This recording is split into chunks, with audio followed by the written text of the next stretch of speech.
Bab 1835. Wanita itu milikku. Dunia ini adalah dunia peradaban berteknologi tinggi. Dia bahkan belum melihat banyak hal. Ancaman senjata termal masih besar. Tapi baiklah. Sang pangeran tersenyum ketika kedua orang itu terdiam. Aku bisa memikirkan cara untuk mengirimmu masuk.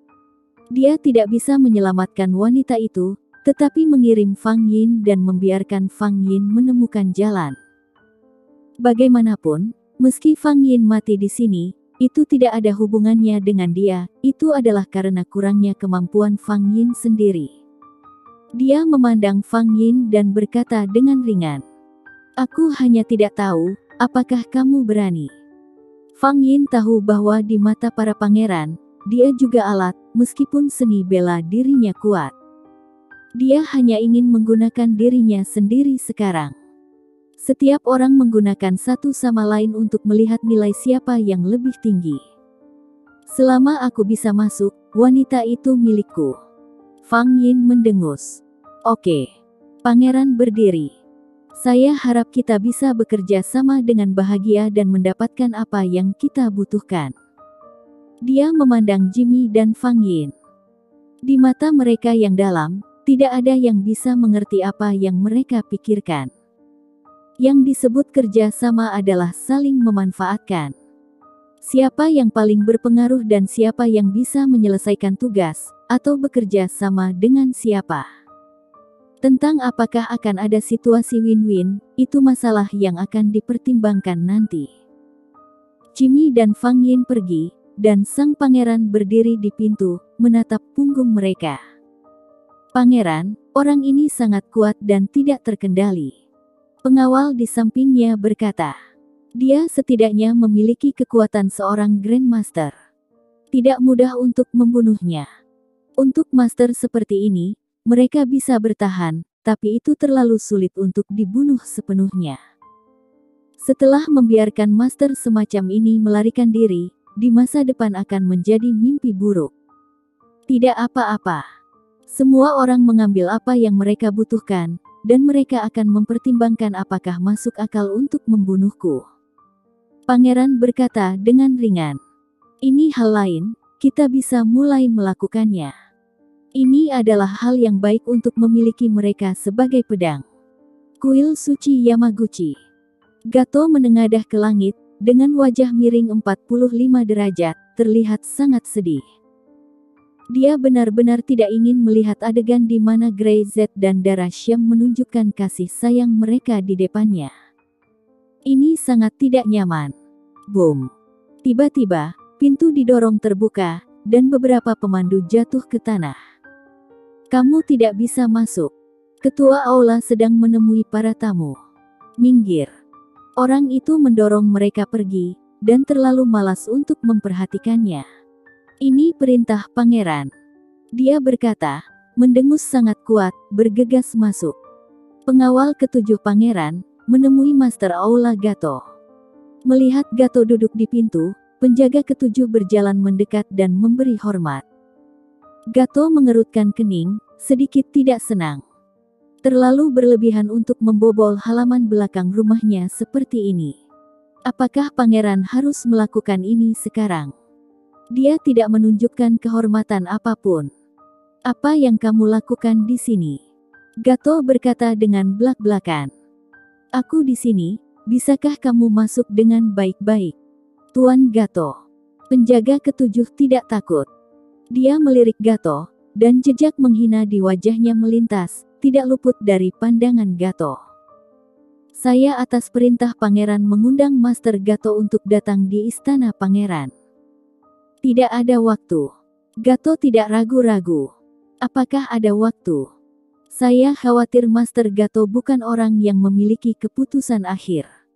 Penjaga ketujuh berkata, beberapa orang di belakangnya segera melangkah maju dan mengepung Gato. Kamu harus pergi jika kamu punya waktu, atau meski kamu tidak punya waktu. Gato tiba-tiba mengubah wajahnya dan menjadi marah. Apakah ini undangan? Ini adalah ancaman. Dia tidak ada waktu. Tiba-tiba, ada suara di belakangnya, dan Greyset berjalan keluar dan berkata dengan ringan. Dia ingin menjamuku, kalian pergilah.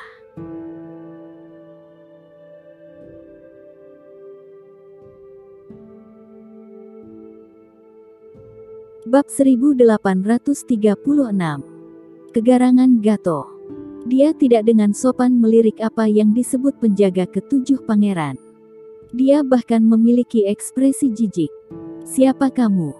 Penjaga ketujuh menoleh dan melihat wajahnya tiba-tiba tenggelam.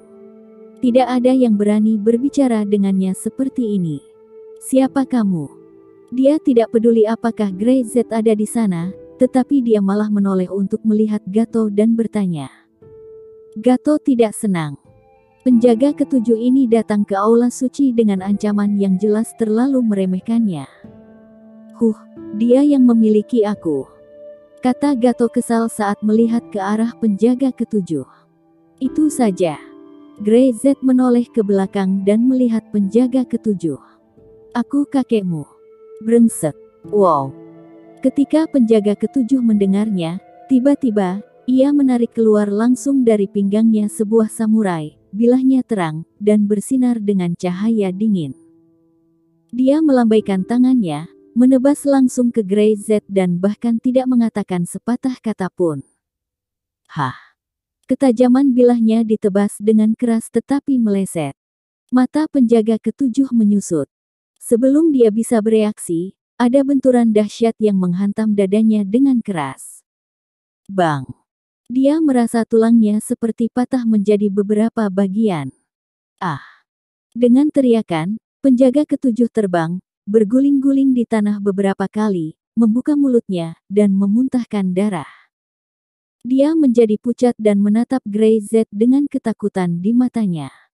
Betapa mengerikan kekuatannya. Bunuh dia. Penjaga lainnya segera mengepung Greyset. Tapi hanya beberapa detik. Bang! Bang! Bang! Beberapa orang berbaring di tanah. Beberapa dari mereka bahkan tidak sempat berteriak dan dipukuli sampai mati oleh Greyset. Orang macam apa kamu? Penjaga ketujuh menggertakkan giginya dan berkata dengan dingin. Apakah kamu tahu siapa kami? Greyset menggali telinganya dan meliriknya. Dia tidak suka diancam. Tentu saja, ada tingkat tertentu bahwa pria itu tidak memiliki ancaman sama sekali. Jika aku datang ke sini lain kali, aku tak boleh diganggu oleh lalat. Greyset mengabaikan penjaga ketujuh dan menatap Gato. Kamu akan memiliki suasana hati yang buruk jika kamu makan atau melakukan sesuatu dan diganggu lalat. Wajah Gato memerah setelah mendengar ini. Kemari kalian. Dia tiba-tiba berteriak dengan aura pembunuh. Tiba-tiba, lebih dari selusin orang bergegas keluar dari satu sisi. Semuanya bersenjatakan pedang samurai di tangan mereka. Master Gato, apa yang ingin kamu lakukan? Penjaga ketujuh tiba-tiba terkejut bahwa Master Aula Suci memiliki penjaga. Gato berani menggunakan penjaga. Patahkan kaki anjing itu dan diusir dari klan. Gato bahkan tidak memandangnya. Itu membuat Greyset tidak senang sehingga bisa saja aula klan ini akan dihancurkan olehnya. Greyset datang untuk makan dan membayarnya. Dia membawa seorang wanita dan memberinya wajah. Ada bajingan ini datang menggertak dirinya sendiri, bahkan meski dia datang untuk mengganggu Greyset, dia merasa bersalah setengah mati. Tanpa menunggu penjaga ketujuh berbicara, pahanya langsung dipatahkan oleh seseorang. Jeritan itu menusuk. Penjaga itu adalah manusia biasa, tidak bisa melarikan diri lagi, masih koma, kakinya patah, seperti anjing mati, diseret, dan diusir dari klan. Apa itu pangeran? Bahkan jika Raja Iblis, dia tidak boleh terlalu berlebihan di sini. Maaf. Gato menoleh dan menatap darah Syam, benar-benar membungkuk sedikit. Aku tidak melakukannya dengan baik sehingga mempengaruhi suasana hatimu. Dia sangat kesal dan jengkel. Tidak apa-apa. Darah Syam masih sopan. Tapi dia tahu kalau Gato sangat marah. Di masa lalu, Pangeran dan presiden setidaknya memberi rasa hormat yang cukup untuknya. Tapi hari ini, tidak lagi.